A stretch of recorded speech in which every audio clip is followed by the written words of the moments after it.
द्रुमदेनु धन धनमंतर मणिबा श्री रंभा আমি শঙ্খ গজরা কল্পদ্রুম দ্রুমধেনু ধনু ধনমন্তর मणिबा। सिंधु मंथन किया, ऐरावत हाथी निकला, इंद्र ने लिया, उच्चैश्रवा घोड़ा निकला, बलि राजा ने ले लिया, दैत्यों के राजा। कौस्तुभ मणि निकली, भगवान नारायण के कंठ में सुशोभित हुई है।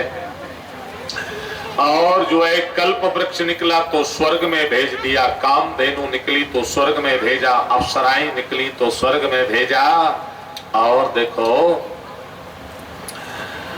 महारानी लक्ष्मी जी का प्राकट हो गया, हाथ में माला लिए लक्ष्मी माता।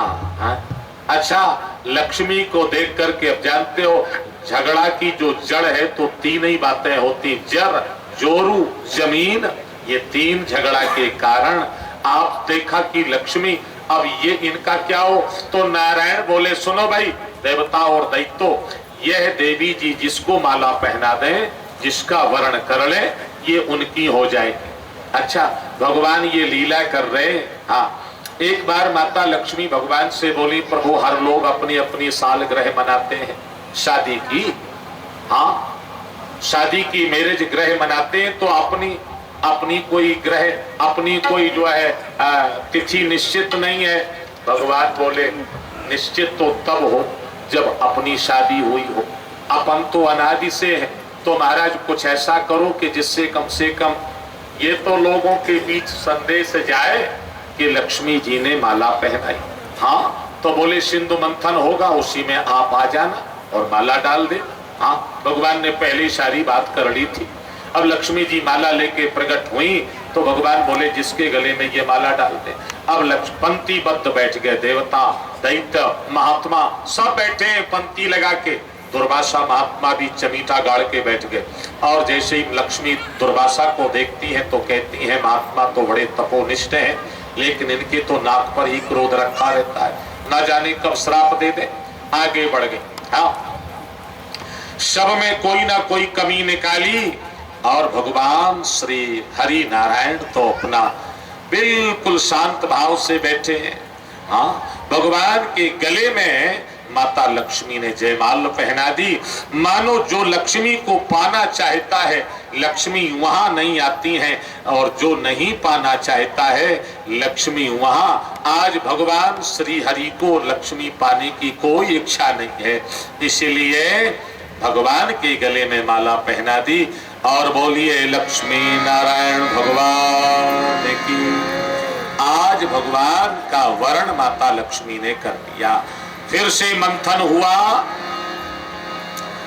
कई रत्न निकले, 14 रत्न निकले, और आखिरी में धन्वंतरी भगवान जो है अमृत का कलश लेकर जैसे ही प्रकट होते हैं, बोलिए धन्वंतरी भगवान की।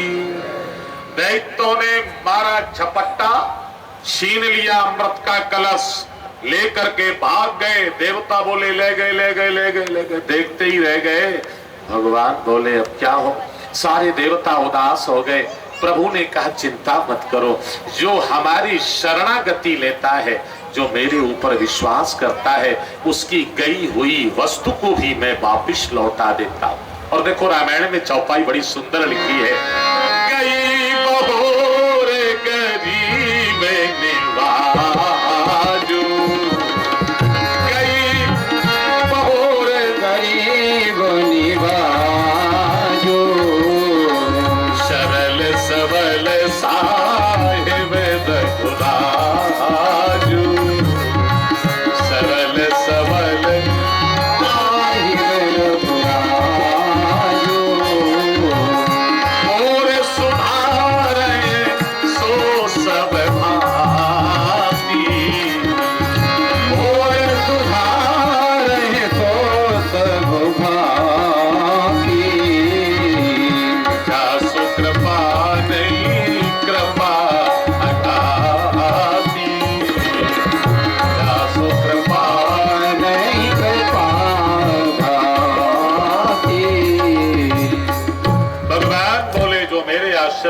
उनके बिगड़े हुए काम में बना देता हूं, चिंता छोड़।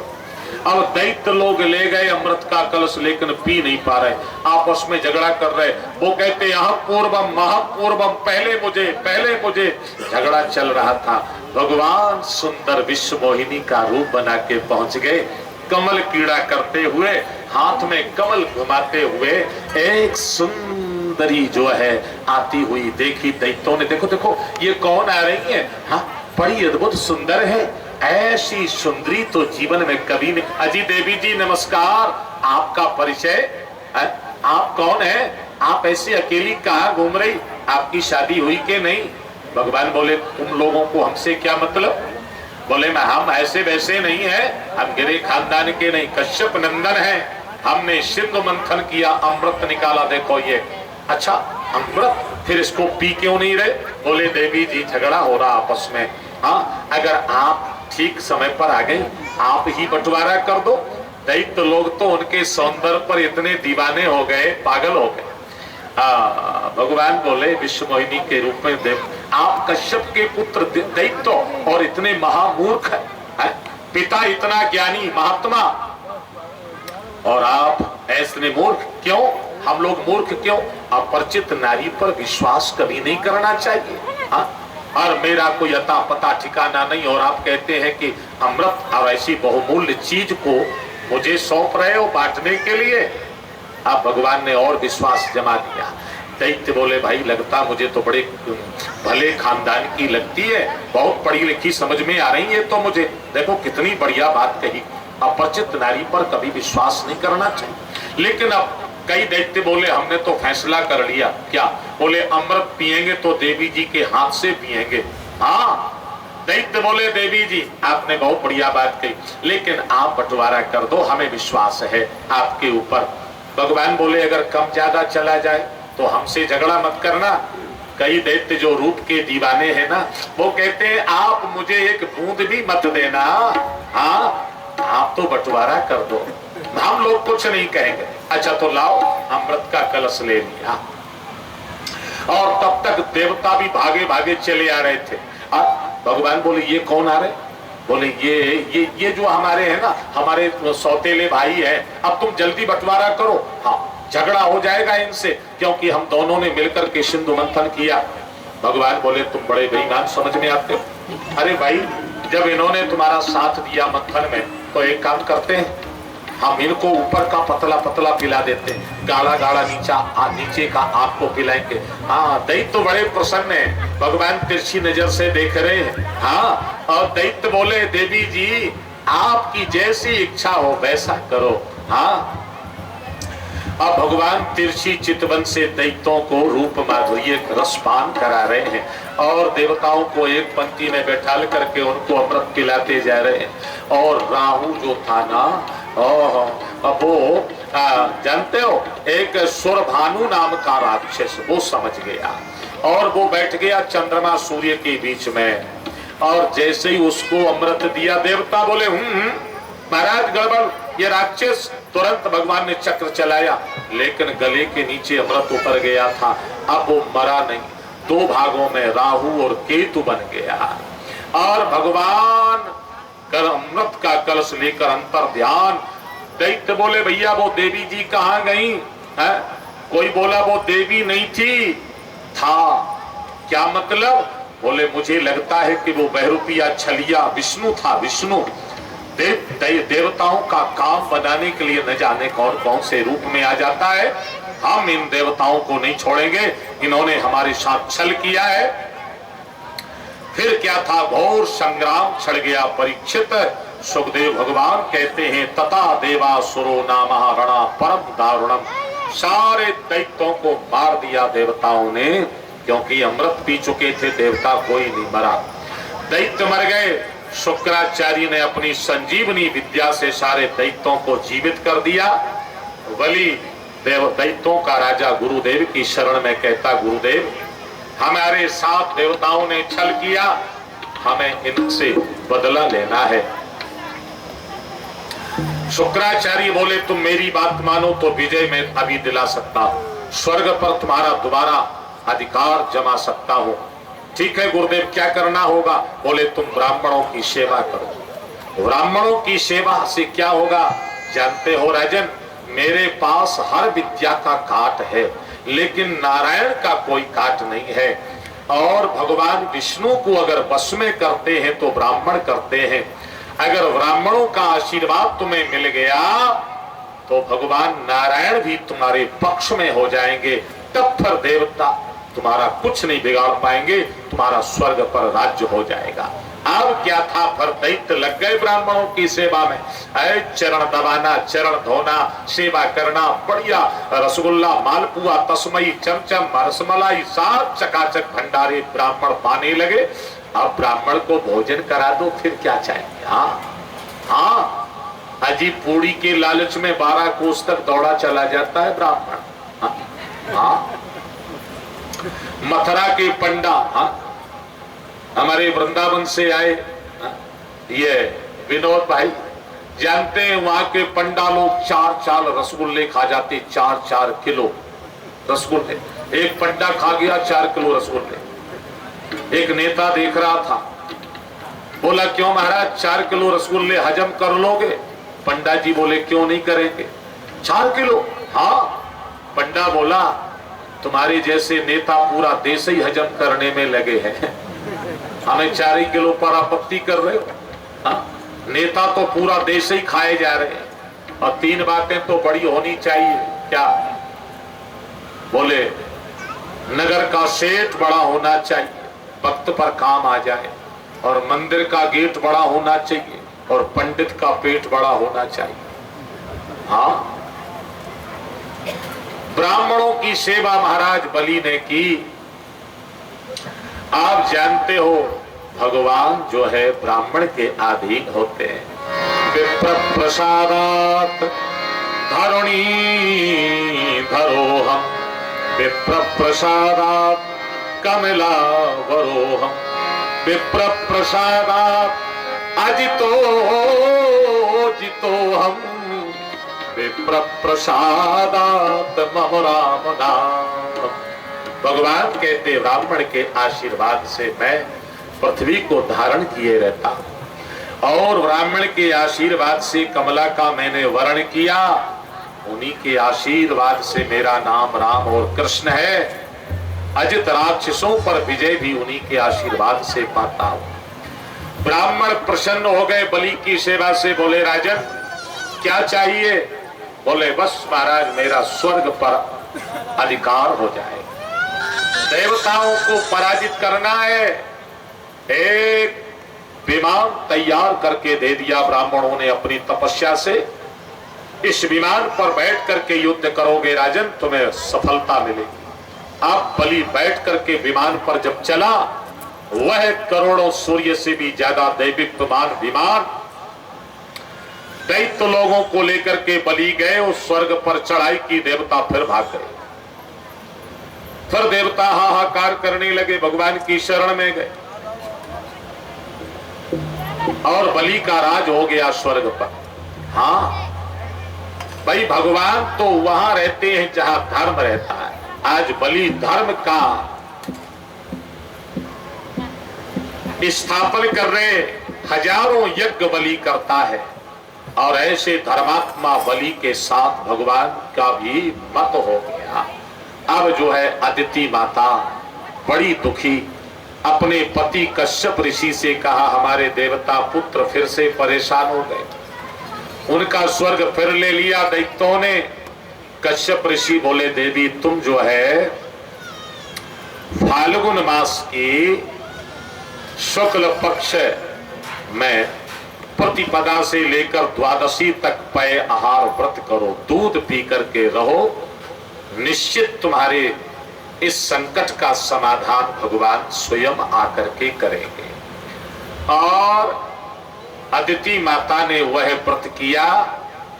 भगवान नारायण उनके गर्भ में पधारे, और समय अनुसार भगवान वामन के रूप में प्रकट होते हैं दिन के 12 बजे अदिति माता के। ये माइक बड़ा गड़बड़ करता है, इसको मैं रोज कहता हूं, और रोज ये माइक सुधारता है फिर भी नहीं सुधर पाता है। कई लोग शिकायत करते हैं कि हॉर्न तो इसने लगा दिए चोंगा पूरे गांव में, और बहुत जगह बंद पड़े हैं, सब खाली देखने के लिए लगे हैं। अजी अगर मशीन उतना लोड नहीं ले रही तो जितना ले उतने लगाओ ना। हाँ, गड़बड़ कर देते हैं।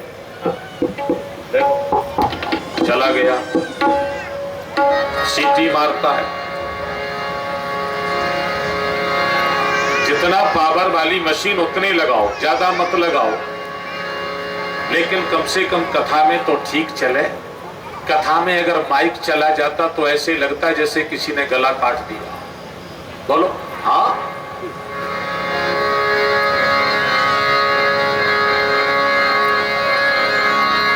श्रीमन्नारायण नारायण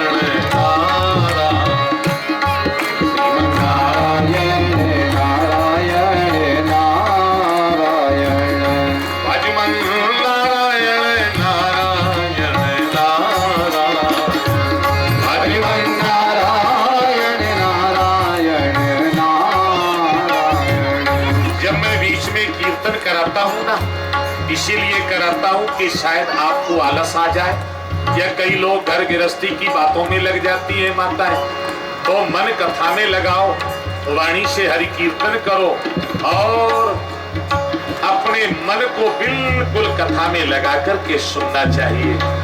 जानते हो यह कथा स्नेह समेता, कही है सुनी है समुझ सचेता, हुई है राम चरण अनुरागी, कलिमल रहत सुमंगल भागी। भगवान की कथा को मन लगा के सुनोगे तो कलिकाल तुम्हारा कुछ नहीं बिगाड़ेगा, और सुन करके जाओगे परिवार में तो तुम्हारे अंदर वह पवित्र विचार होंगे, एकता और अखंडता का घर में दीप जलेगा, सुमति आएगी, और जहाँ सुमति होगी वहाँ संपत्ति नाना प्रकार से आएगी। श्रीमन्नारायण नारायण नारायण, श्रीमन्नारायण नारायण, सभी लोग नारायण, अजमल नारायण नारायण नारायण, अजमल नारायण नारायण नारायण, श्रीमन्नारायण नारायण नारायण नारायण नारायण, लक्ष्मी नारायण नारायण लक्ष्मी नारायण नारायण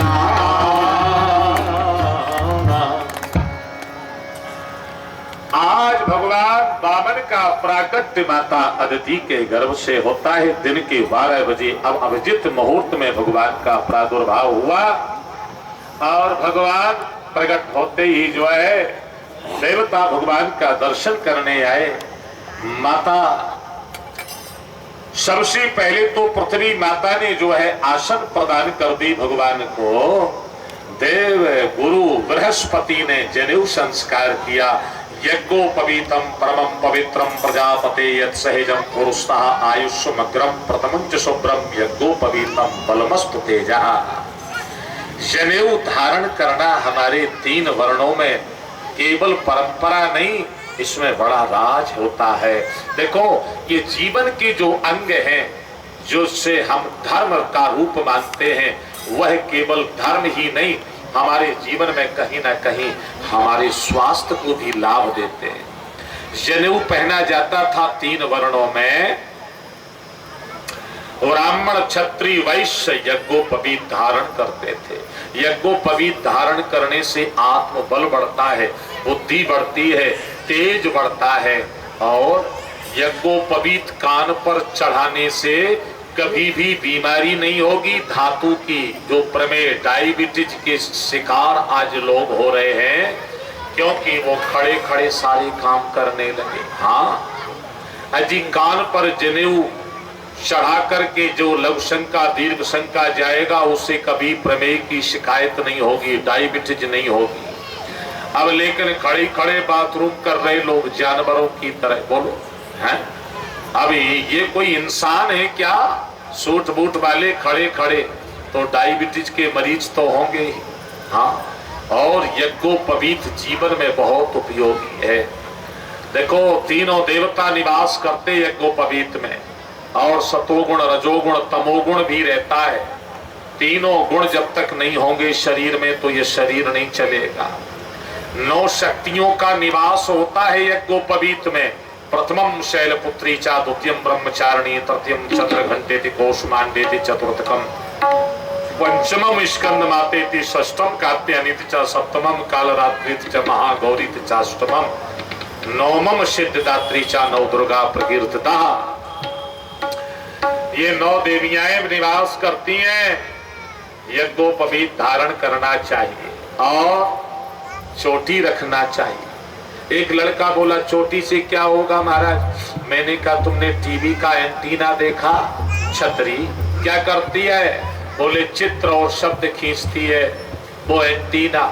मैंने कहा, जैसे टीवी में चित्र और शब्द वो एंटीना देता है ना, हमारी ये दिमाग रूपी टीवी है ना, इसमें चोटी एंटीना का काम करती है। अगर तुम बुद्धि को तेज रखना चाहते हो, प्रखर बनाना चाहते हो, मेधावी बनना चाहते हो, तो चोटी रखो। चिद्रूपणे महामाये दिव्य तेजा समन्नते तिष्ठ देवी शिखा मध्य तेजो वृद्ध्यम पुरुष में। चोटी एंटीना का काम करेगी, तुम्हारे मन मस्तिष्क दोनों को और ज्ञान को प्रखर करेगी, आत्मबल बढ़ाएगी। घर में शंख बजाने से शंख का वायुमंडल, घर का वायुमंडल पवित्र होता है, और जितने भी तुम्हारे रोग पैदा करने वाले कीटाणु हैं वह शंख के ध्वनि से मारे जाते हैं, खत्म हो जाते हैं। इसीलिए तो शंख घर में जरूर बजना चाहिए। निरोग बनोगे, स्वास्थ्य अच्छा रहेगा। और शंख बजाने वाले को तो दावे के साथ मैं कहता हूं, कभी हार्ट का बीमार मरीज नहीं होगा, टीबी का मरीज नहीं होगा। हाँ, घर में तुलसी का पौधा लगाओगे तो तुलसी की ऑक्सीजन, तुलसी की सुगंध तुम्हारे घर के परिवार के हर सदस्य को निरोग बनाएगी। और जहां तुलसी का पौधा रहता उस घर में भूत प्रेत पिशाच शाकनी डाकनी आदि बाधाएं नहीं आती हैं। तुलसी का स्पर्श नहीं कर सकती हैं भूत प्रेत बाधाएं। जिसके घर के आंगन में तुलसी का वृक्ष होगा वहां ऊपर की बाधा कभी नहीं आएगी। हाँ, ये बड़ी महत्वपूर्ण चीजें हैं। भगवान वामन का जनेऊ संस्कार बृहस्पति गुरु ने किया, आकाश ने छाता दिया, पृथ्वी माता ने आसन दी, और माता अन्नपूर्णा ने जो है भिक्षा दान दिया। अच्छा, और देखो वह भिक्षा लेकर के भगवान बृहस्पति गुरु जी को गुरु दक्षिणा में देने लगे। गुरु जी बोले, ये छोटी दक्षिणा से मेरा काम नहीं चलेगा, तो मुझे तो त्रैलोक्य का राज्य चाहिए। भगवान बोले, गुरुदेव त्रैलोक्य का राज कहां से लाऊं मैं? अजी बोले, जाओ नर्मदा के किनारे बलि बहुत बड़ा विशाल यज्ञ कर रहा है, महान दानी है, वह तुम्हें जरूर देगा। भगवान छोटे छोटे पादुका पहन करके चल पड़ते हैं। अब 52 अंगुल के बलि यज्ञ कर रहा, ब्राह्मण वेद ध्वनि कर रहे हैं, एक लगता है दूसरा सूर्य आ रहा हो, ऐसा प्रभु वामन का तेज जो है। जैसे यज्ञशाला में पहुंचे प्रभु, बलि उठ करके खड़ा हो गया, ब्राह्मण खड़े हो गए, भगवान को प्रणाम करके बलि कहता है, आज मेरा अहोभाग्य है जो आज आप पधारे हैं प्रभु। हाँ, आप ऐसे नन्हे नन्हे पांवों से चल करके यहाँ तक आ गए हैं। और अजी महाराज, बलि मैंने जब सुना है कि बलि आप यज्ञ कर रहे हैं तो मैं भी दर्शन करने चला आया। ऐसे महान दानी का आपके पूर्वज जो है महान बलवान हुए हैं, हिरण्यकश्यपु, हिरण्याक्ष आदि बलवान, और बैरोचन आदि आदि, वाणासुर, ऐसे आपके वंश में राजा महान दानी हुए हैं, बलवान हुए हैं।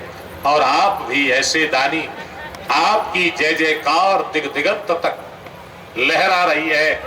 बलि बोला, महाराज आप ब्राह्मणों का आशीर्वाद है, आप पधारे, आपने बड़ी कृपा की, क्या सेवा करूं मैं? आप जो चाहे वो मांग लें, हाँ जो भी दान में लेना चाहे वो ले लें, गाय, ब्राह्मण, खजाना, हीरे, मोती। और महाराज सुनो, अगर आपका विवाह ना हुआ हो, आपकी इच्छा हो, तो आप जैसी छोटी कन्या ब्राह्मण की खोज कर आपका विवाह करें। बामन भगवान बोले भैया ये सब झंझट हमें नहीं करना है, हम साधु सन्यासी हैं, भजन करने वाले। हाँ तो महाराज आप आए हैं तो कुछ ना कुछ तो आपको मांगना पड़ेगा, लेना पड़ेगा। ब्राह्मण के यहाँ से बलि के यहाँ से ब्राह्मण कभी बिना मांगे नहीं गया है। हाँ भगवान बोले सुनो, अगर देना चाहते हो तो केवल मुझे तो 3 पांव पृथ्वी दे दो, 3 चरण है। बलि बोला महाराज आप जितने छोटे वैसे ही आपकी बुद्धि भी बहुत छोटी है।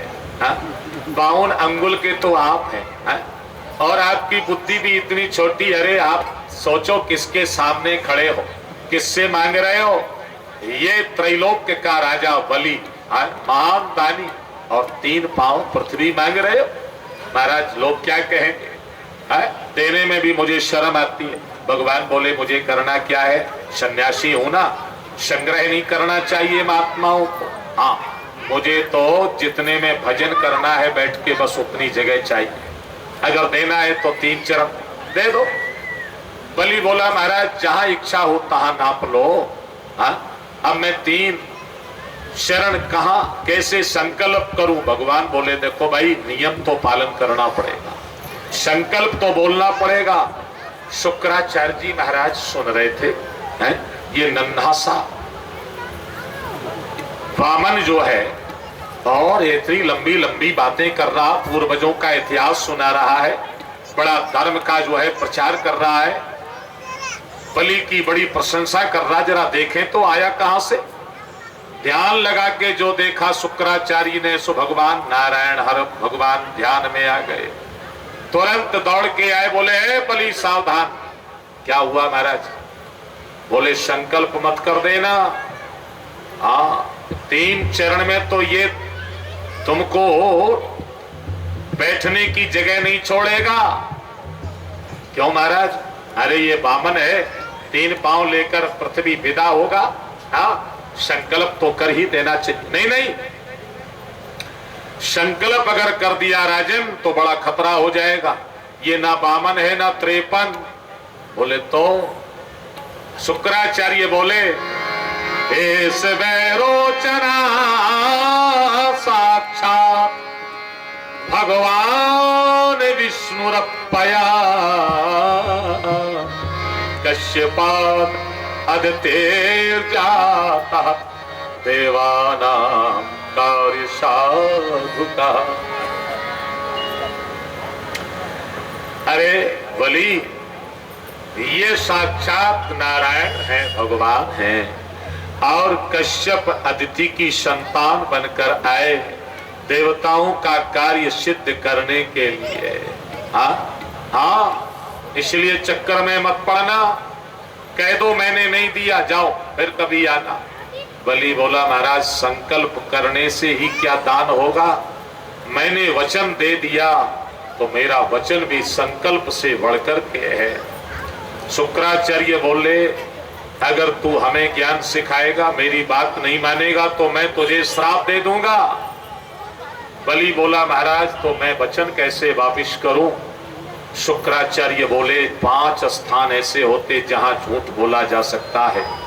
स्त्री सो नरम विवाहे चो प्रत्यर्थे प्राण संकटे गो ब्राह्मणार्था हिंसाया नानतम स्यात् गुप्सितम। अजी स्त्री विनोद करते समय, मजाक करते समय झूठ निकल जाए तो पाप नहीं लगेगा। किसी कन्या में दोष है और अगर उस दोष को छुपाकर उसका विवाह संपन्न करा दिया जाए तो दोष नहीं है झूठ बोलने का।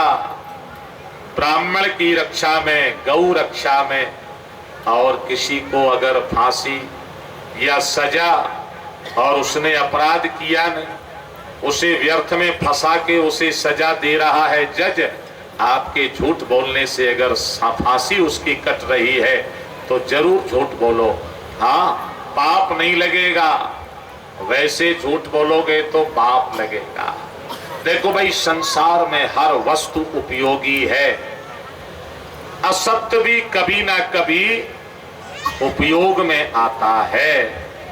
तो इन स्थानों पर झूठ बोलने से दोष नहीं लगता है। वली, जहां हमारा सर्वस्व जा रहा हो, ऐसे धर्म का पालन करके क्या करोगे? झूठ बोलने में दोष नहीं है, झूठ बोल जाओ।